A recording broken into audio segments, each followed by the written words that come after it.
نبی کے نام پہ جان قربان کرنے کی بات کرنے والوں، جو نبی کے نام پر 12-16 گھنٹے بھوکے اور پیاسے نہ رہ سکے، وہ نبی کے نام پہ جان کیا قربان کر سکتے؟ اور جب سے تم نے احترام رمضان المبارک ترک کر دیا، تمہاری آبرو کو لوگوں نے کھیل بنا لیا، اور اب تو لوگوں کو احساس گناہ بھی نہیں رہا، احساس جرم بھی نہیں رہا۔ گناہ کے ساتھ اگر احساس گناہ انسان کی زندگی میں ہے تو انسان اپنے آپ کو گناہوں سے بچا لیتا ہے، لیکن اب ہمارے اندر احساس گناہ نہیں۔ اب تو ہم گناہ کو ہنر سمجھتے ہیں، اب تو ہم گناہوں کو فیشن سمجھتے ہیں۔ احساس گناہ کیا ہے؟ اگر انسان گنہگار ہو اور احساس گناہ بھی ہو تو وہ ایک نہ ایک دن سدھر جاتا ہے، وہ ایک نہ ایک دن سنور جاتا ہے۔ ہمارے پاس احساس گناہ ختم ہو گیا۔ آئیے بتاؤں احساس گناہ کتنی قیمتی چیز ہے۔ رمضان شریف میں کھا رہے ہیں، پی رہے ہیں، بلکہ مسلمانوں کی ہوٹلیں بند ہے تو غیر مسلموں کی ہوٹلوں میں کھا رہے ہیں، چھپ چھپ کر گھروں میں کھا رہے ہیں۔ لوگوں سے چھپ کر کھانے والوں، جو تیرا کچھ نہیں بگاڑ سکتا تو اس انسان سے چھپ کر کے کھا رہا ہے۔ جو خدا تجھے سزا دے گا کیا تو اس کی نگاہوں سے بھی چھپ سکتا ہے؟ اور روزے بھی کیا روزے رہ گئے، اب تو روزے بھی رسم بن گئے۔ جو روزے رکھتے ہیں رمضان شریف میں ان کو روزہ رکھنے کی عادت ہے، وہ روزے کو عبادت نہیں سمجھتے۔ جو روزہ عادت بن جائے وہ نجات نہیں دلا سکتا، جو روزہ عبادت بن جائے وہ نجات دلا سکتا۔ ایک تو روزے کی عادت ہے اور ایک تو روزہ عبادت ہے۔ روزہ عادت اور عبادت میں فرق کیا ہے؟ عادت یہ سب نے رکھا ہم بھی رکھ لیں، یہ عادت ہے۔ نہ رکھیں گے تو کیا جواب دیں گے، یہ عادت ہے۔ نہ رکھیں گے تو لوگ تانا دیں گے، عادت ہے۔ پھر روزہ عبادت کیا ہے؟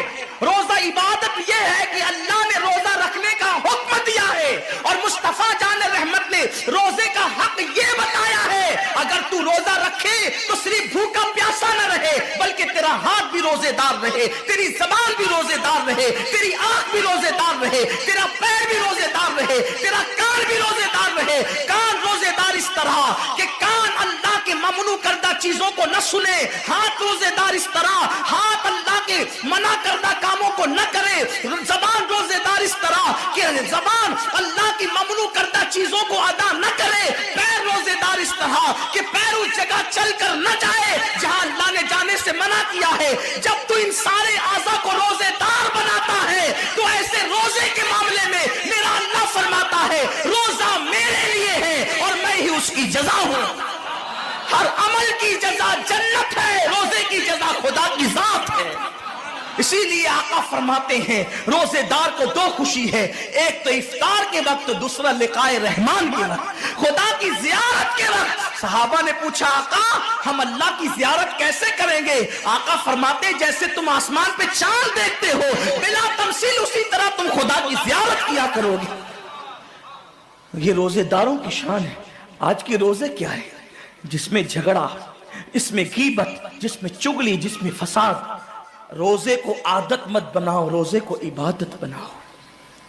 احساس مٹ گیا، عبادتوں کا احساس مٹ گیا، گناہوں کا احساس ختم ہو گیا۔ جب تک کہ لوگوں میں گناہوں کا احساس زندہ تھا وہ عبادت کر کے بھی اللہ سے ڈرتے تھے، وہ عبادت کر کے بھی رب کی بارگاہ میں آنسو بہاتے تھے کہ مولا میں تو حق ادا نہ کر سکا۔ لیکن آج احساس نہیں ہے، اس لیے لوگ ہنستے ہنستے افطار کرتے ہیں۔ حالانکہ صحابہ کا معمول تھا جب افطار کا وقت آتا وہ ہاتھوں کو اٹھا کر کے روتے اور کہتے مولا روزہ تو چلا گیا لیکن روزے کا حق نہ ادا ہو سکا، آنسو بہاتے ڈرتے۔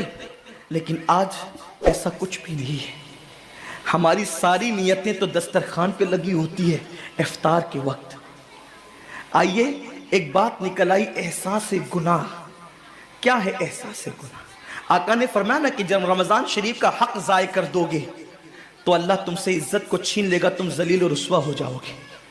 احساس ختم ہے گناہ کا، اسی لیے رمضان شریف میں بھی گناہ کرتے ہیں، اور گناہ کر رہے ہیں تو ذلیل ہو رہے ہیں۔ احساس کسے کہتے ہیں؟